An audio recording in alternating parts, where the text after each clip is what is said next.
Hey everybody, Tim here with today's review of Doctor Who story number 106, Creature from the Pit. So, if you look at the Doctors, the longest running Doctor as of yet is actually the first Doctor. I think he did like 134 episodes. I am not good at math. Like, I am weirdly bad at math. Like, 1 + 1 = 3 bad at math. So, by my count though, as of this storyline, which is 4 episodes, this now puts Tom Baker over 134 episodes, now making him the longest running Doctor. Now, I know a lot of people already know he's the longest running Doctor.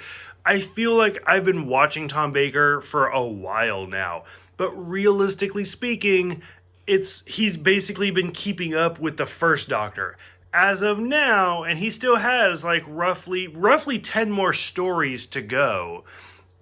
So as of now, he is the longest running Doctor. So I don't know, I think that's kind of interesting, especially when you start to put it into perspective of like 20-minute episodes rather than 40-minute episodes and stuff like that. So overall, the story was not great. It wasn't bad, but it wasn't great.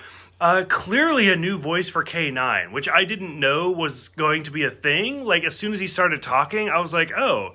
And then I was like, you know what? Like, the last 2 stories, we haven't even had K9 in them.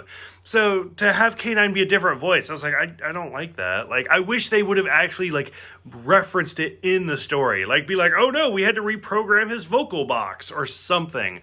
Because I don't know. It's just, I'm sure I'll get used to it and not even think about it. But when I first heard him, I was like, oh, that's, like, I don't know, it's weird. Out of the 4 episodes, the first episode is probably my favorite. Like, it was really, really interesting with, like, the whole, again, like, everybody knows how to run the TARDIS better than the Doctor, and they're like, you need to put in this box, and they hear a distress call, him being attacked by tumbleweeds, Romana getting kidnapped, like, everything was really, really interesting in this story. Like, I was like, wow, this is incredible. And even at the end of the first episode where the Doctor jumps into the pit, I was like, what is that?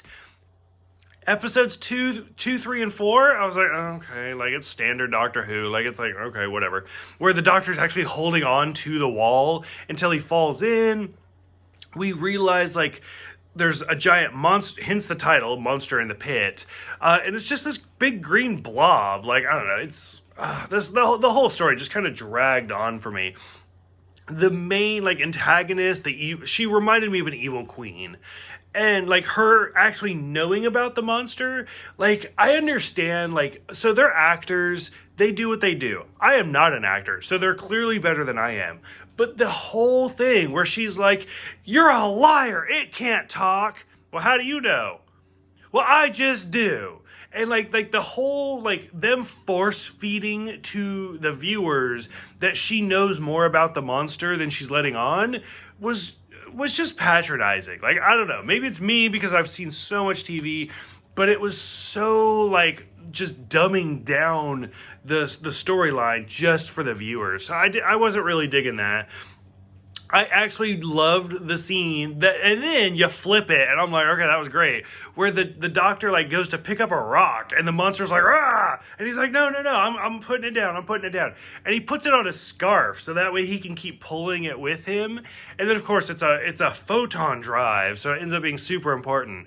But I was like, you know, you have a 13-foot scarf or something.